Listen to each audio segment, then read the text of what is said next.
दोस्तों, अगर आप भी अपनी लाइफ में कुछ नया सीखने की चाह रखते हैं तो इस चैनल को अभी सब्सक्राइब कर लें। दोस्तों, आखिर नवरात्रि में क्यों सूख जाते हैं आपके जौ और उसमें हरियाली नहीं आती है? आखिर ये क्या संकेत देता है? नवरात्रि में जो अखंड ज्योत जलती है उसकी बाती का हम क्या करें? साथ ही साथ ये जानिए कि नवरात्रि में जो कलश के नीचे चावल रखे जाते हैं और उसके ऊपर नारियल रखा जाता है उसका हम क्या करें और बचे हुए तेल का क्या करें। जानिए सब कुछ, वो भी विस्तार पूर्वक से। दोस्तों, जो भक्त सच्चे दिल से माता रानी की पूजा आराधना करते हैं और उनकी भक्ति में लीन हो जाता है तो माता रानी उसकी सच्ची भक्ति से उसकी पुकार अवश्य सुनती है और जो इच्छाएं उसके मन में होती हैं माता रानी उसे वो सब कुछ देती है जो उसको चाहिए होता है। माँ लक्ष्मी दोनों हाथों से धन की वर्षा करती है। माँ दुर्गा उसी पर अपनी कृपा दृष्टि बनाती है जो नवरात्रों में खास तौर पर माता की सेवा में लग जाता है।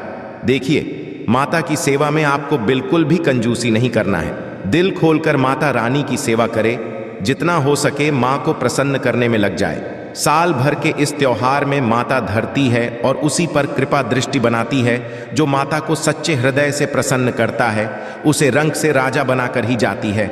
फिर चाहे वो राजा हो या भिखारी, माँ की नज़रों में वो सबसे बड़ा है जिसकी भक्ति में प्रेम, आस्था और माँ के प्रति सच्ची लगन हो। इसीलिए माता की भक्ति में आनाकानी ना करें। दोस्तों, सबसे पहली बात, नवरात्रि में हम एक माटी के प्याले में जौ करते हैं ताकि हमारे घर में सुख शांति बनी रहे और माता प्रसन्न हो जाए। जो जब हरे भरे होते हैं तो घर में हरियाली आती है और सुख समृद्धि की प्राप्ति होती है। जब जौ हरे भरे होते हैं तो समस्त देवी देवता खुशियां मनाते हैं और घर की उन्नति के लिए कामनाएं करते हैं, आशीर्वाद देते हैं। हरे भरे जौ में साक्षात माता रानी अपने 9 स्वरूपों में खेलती है और घर में सुखों की बारिश होती है तथा धन की बारिश होती है। और जिस घर में जौ के अंदर से हरियाली नहीं आती है तो उस घर में पहले ही पता चल जाता है कि अब आपके घर में गरीबी आने वाली है तथा परेशानियां आने वाली हैं, क्योंकि आपने पूजा पाठ में कोई ऐसी गलती कर दी होगी जिसके कारण जौ में हरियाली नहीं आ पाई। देखिए, आपको बता दें, हैरानी की बात तो है, बिना पानी के माटी में जौ डालते ही उग जाते हैं, वो भी बिना देखभाल करे हरियाली उसमें निकल आती है।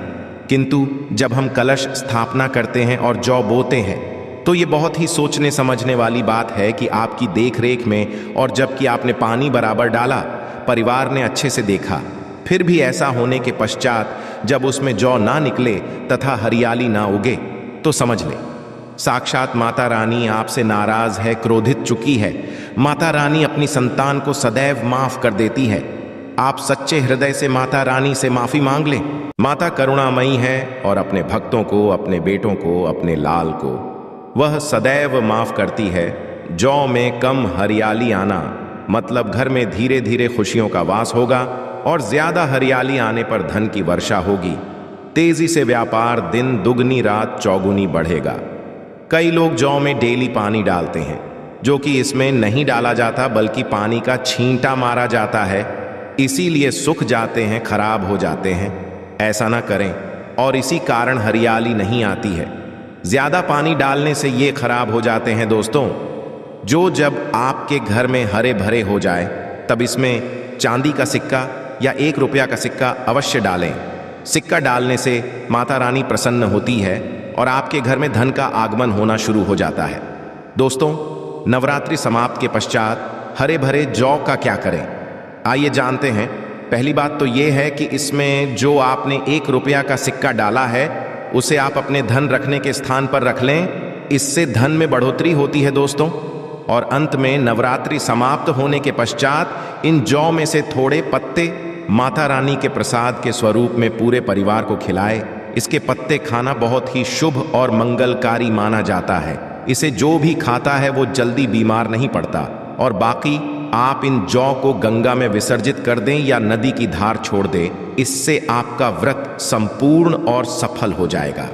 दोस्तों, कई लोग अपने घर में अखंड ज्योत जलाते हैं और जो बाती होती है तथा तेल बाती उसे कई लोग इधर उधर फेंक देते हैं या अपने घर में संभाल कर रख लेते हैं या फिर पानी में डाल देते हैं, जो कि इससे आपको कोई फायदा नहीं होता। जो अखंड ज्योति होती है उसे आप मामूली ना समझें। ये बुझने के पश्चात भी जागृत अवस्था में होती है। इसमें साक्षात माता दुर्गा का वास होता है। ये चैतन्य में होती है, जागृत होती है। दोस्तों, नवरात्रि समाप्त होने के पश्चात इसके बचे हुए तेल को आप बच्चों की मालिश करने के लिए रखें और आप भी इससे मालिश करें। इससे आपकी सभी बीमारी दूर हो जाएंगी और आपके ऊपर सकारात्मकता का संचार होगा।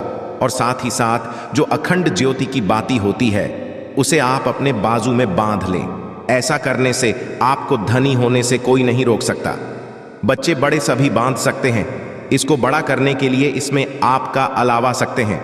दोस्तों, नवरात्रि में जब कलश स्थापना की जाती है तो कलश के नीचे चावल जरूर रखे जाते हैं और कलश के ऊपर एक नारियल भी जरूर रखा जाता है।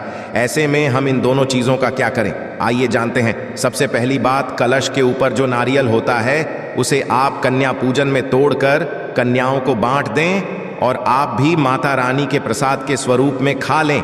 आप चाहें तो नारियल सबूत ही गंगा में विसर्जित कर दें। दोस्तों, और जो कलश के नीचे चावल रखे जाते हैं, इससे तेजी से धन बढ़ता है, माता लक्ष्मी की कृपा प्राप्त होती है। और बाकी चावलों को आप पक्षियों को डाल दें या गंगा में विसर्जित कर दें और जो कलश और जौ होते हैं उसे आप गंगा में विसर्जित कर दें। ऐसा करने से नवरात्रि का संपूर्ण फल प्राप्त होता है।